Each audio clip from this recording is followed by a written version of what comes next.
Welcome to your chordal lesson of the week. Listen, have you ever felt when trying to write a progression for your own songs that your chord progression wasn't going anywhere, or that it wasn't giving enough energy to your song, or that it was uninspiring, or it wasn't the right progression for your melody? I sure felt like that a lot of times when I'm trying to write, and I do feel it sometimes. And I think it has to do with the wiring of our brains because of everything we hear in our everyday life. It's unconscious, but everything that we hear on the radio or while making the groceries or some things like that in elevators make us think about music and how it's built. And the more we hear pop songs like this, the more we think that a chord progression has to be short and to the point. And that's how pop music is constructed. We have most of the times 4 chord progressions.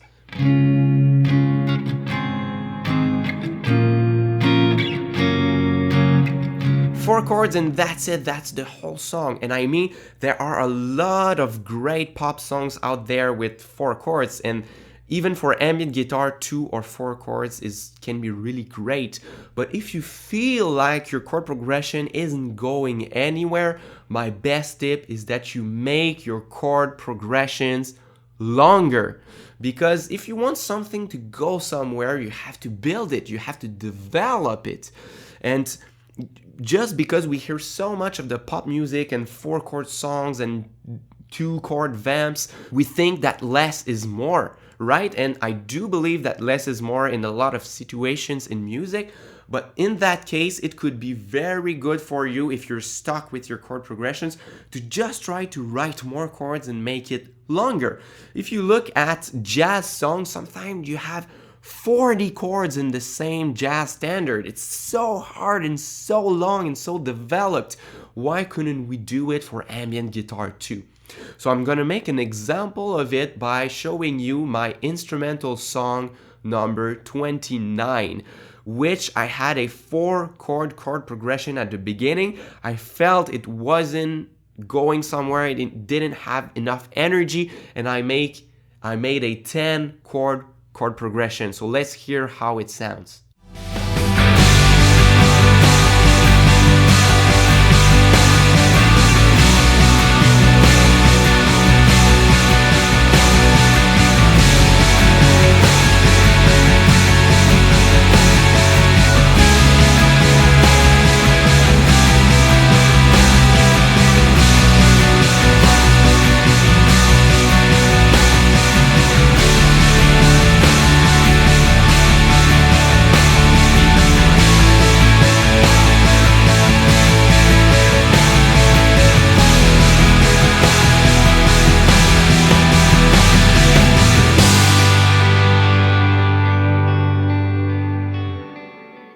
So initially when I wrote this song, I had a 4 chord progression that goes like this.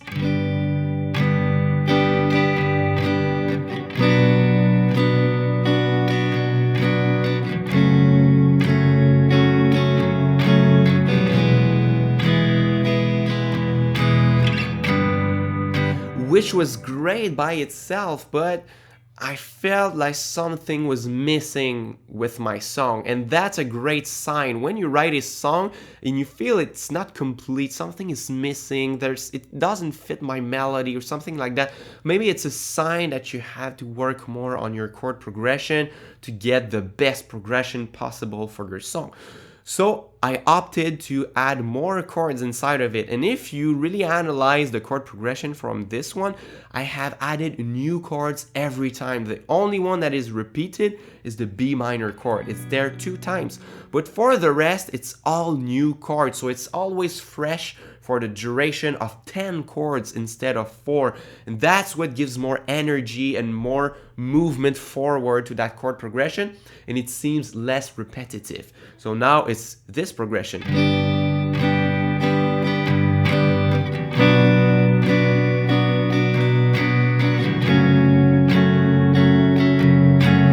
More movement here.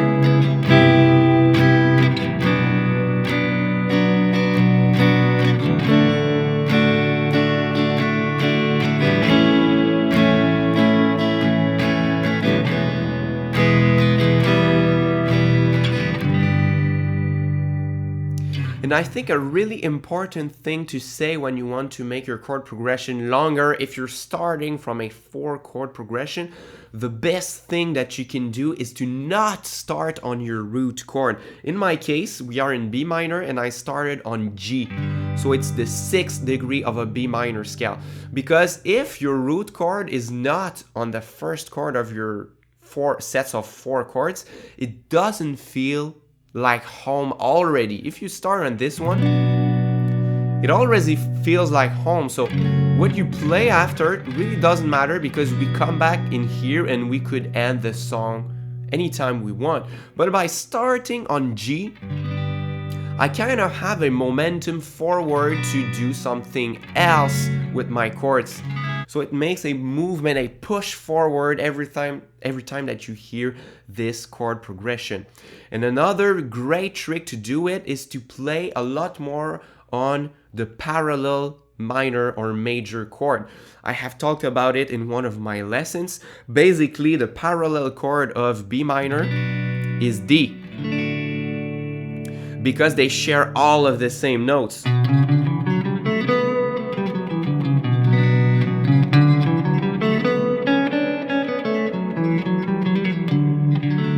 They share exactly the same scales, it's just a different starting point. So by having more emphasis on the D chord on my second set of chords, it was something new that wasn't there on my first set of chords. The first 5 chords, I start on G, which is the 6th degree of a B minor scale. And the second set of chords, I start on B minor, which is the 6th degree of a D major scale. So it's a little bit as if we modulated to a D major sequence on my second set. So that's a trick that you can use to make your chord progressions longer. You can make more emphasis on the parallel major or minor mode. If you started on minor, you can make more emphasis on the major chord, and if you started in major, you can make more emphasis on the minor chord. That's going to give something fresh to your chord progression, and that will lead you somewhere else for just a limited amount of time, just to come back at the beginning of your progression. If this whole parallel major and minor thing is confusing to you, I can make a whole lesson on it in the future if you want more help to understand what's the deal about the same scales and B minor is the same than D major, why. I could make a whole lesson on it, but the point of this lesson today is just make your chord progressions longer. I don't care what technique you use to make it longer, but just try to incorporate more chords, and that could be the solution to have a song that has more drive and that leads you somewhere. Thank you for listening to my lesson. As always, grab your freebies in the comment section, a free mini course on ambient chords and an ebook for writing ambient guitar. It's my best tips for free to you. It's my gift to you. And leave a big like to this video if you like my lessons so far. And until next time, au revoir.